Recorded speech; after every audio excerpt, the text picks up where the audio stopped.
Praise the Lord. ഈ പ്രഭാതത്തിലെ ധ്യാനത്തിനായിട്ട് 145 സങ്കീർത്തനം 14 വാക്യം, അതിന്റെ 14-15 വാക്യങ്ങളാണ്. ഞാൻ അതിന്റെ 15 വാക്യം ഇങ്ങനെ വായിക്കുന്നു. എല്ലാവരുടെയും കണ്ണ് നിന്നെ നോക്കി കാത്തിരിക്കുന്നു, നീ തൽസമയത്ത് അവർക്ക് ഭക്ഷണം കൊടുക്കും. സങ്കീർത്തനക്കാരൻ ഇവിടെ വിളിച്ചു പറയുകയാണ്, എല്ലാവരുടെയും കണ്ണ് ദൈവമേ അങ്ങേ നോക്കിയിരിക്കുക. കാരണം സഹായം ലഭിക്കുന്നത് ദൈവത്തിൽ നിന്നാണ്. സങ്കീർത്തനക്കാരൻ ഒരു ഭാഗത്ത് പറയുന്നു, എന്റെ സഹായം ആകാശത്തെയും ഭൂമിയും ഉണ്ടാക്കിയ യഹോവയിൽ വരുന്നു. മനുഷ്യരിൽ ആശ്രയിക്കുന്നതിനേക്കാൾ യഹോവയിൽ ആശ്രയിക്കുന്ന നല്ലത് എന്ന് മനസ്സിലാക്കുന്ന ഒരു വ്യക്തി എപ്പോഴും സഹായം നൽകുന്ന കർത്താവിലേക്ക് നോക്കിയിരിക്കും. ഇവിടെ സങ്കീർത്തനക്കാരൻ വിളിച്ചു പറയുക, ദൈവമേ എല്ലാവരുടെയും കണ്ണ് അങ്ങയിലേക്ക് നോക്കിയിരിക്കുക. എന്തിനാണെന്നറിയോ? നീ അവർക്ക് തൽസമയത്ത് അവർക്ക് ഭക്ഷണം കൊടുക്കുന്ന ദൈവമാണ്.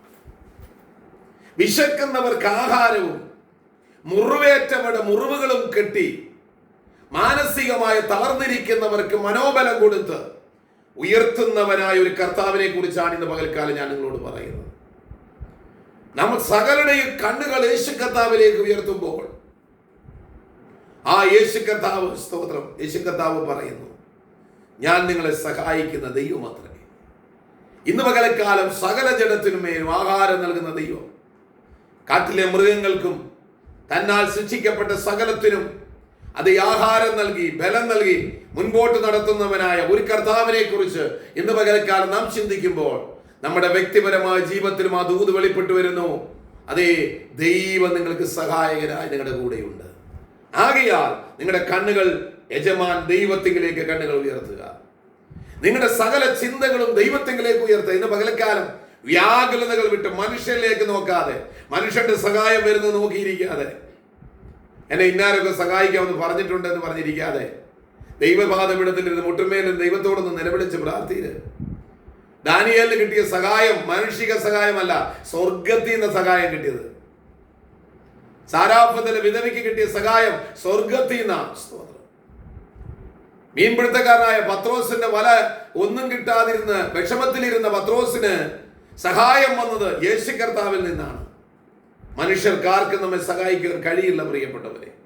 നമ്മുടെ ബന്ധുക്കൾക്കോ ചാർച്ചക്കാർക്കോ ആർക്കും നമ്മെ സഹായിക്കുവാൻ കഴിയത്തില്ലാകയാൽ സഹായിപ്പാൻ കഴിയാത്ത മനുഷ്യപുത്രരിലേക്ക്, മനുഷ്യന്മാരിലേക്ക് നോക്കാതെ സഹായം നൽകുന്ന കർത്താവിലേക്ക് കണ്ണുകൾ ഉയർത്തി നോക്കുന്നുവെങ്കിൽ സകല ജഡത്തിനും ആഹാരം കൊടുത്തവരുടെ ആഗ്രഹങ്ങളെ സഫലമാക്കുന്ന ഒരു നല്ല കർത്താവിന്റെ പകൽക്കാലം നമ്മുടെ ഓരോരുത്തരുടെയും ആഗ്രഹങ്ങളെ നടത്തിത്തരും.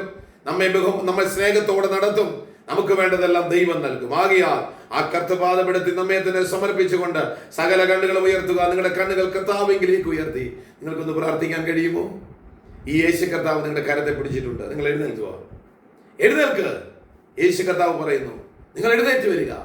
നിങ്ങൾക്ക് വേണ്ട ആഹാരം, നിങ്ങൾക്ക് വേണ്ട ഭക്ഷണം, നിങ്ങൾക്ക് വേണ്ട ആരോഗ്യം, നിങ്ങൾക്ക് വേണ്ട പണം, നിങ്ങൾക്ക് വേണ്ട അതേ പാപമോചനം സകലതും യേശു കർത്താവ് നൽകും. ഈ പകൽക്കാലം അതിനായി ഉപയോഗിക്കാം. കർത്തൃപാദപീഠത്തിലിരുന്ന ദൈവത്തെങ്കിലേക്ക് കണ്ണുകൾ ഉയർത്തി കർത്താവിലേക്ക് നോക്കുക. നിങ്ങളുടെ സകല പ്രശ്നങ്ങൾക്കും യേശു കർത്താവ് ഇന്ന് പകൽക്കാലം മറുപടി നൽകാൻ പോകുന്നു. നിങ്ങളുടെ സകല പ്രാർത്ഥനയ്ക്കും യേശു കർത്താവ് മറുപടി നൽകാൻ പോകുന്നു. നിങ്ങളുടെ സകല വേദനകളെയും യേശു കർത്താവ് മാറ്റാൻ പോകുന്നു. ആ കർത്താവിന്റെ പാതാര ബിന്ദങ്ങളിൽ നിങ്ങളെ തന്നെ സമർപ്പിച്ച് കർത്താവിനോട് പ്രാർത്ഥിക്കുക, യാചിക്കുക. ദൈവവചനങ്ങളാൽ ദൈവം നിങ്ങളെ ഓരോരുത്തരെയും അനുഗ്രഹിക്കുമാറാകട്ടെ. ആമേൻ.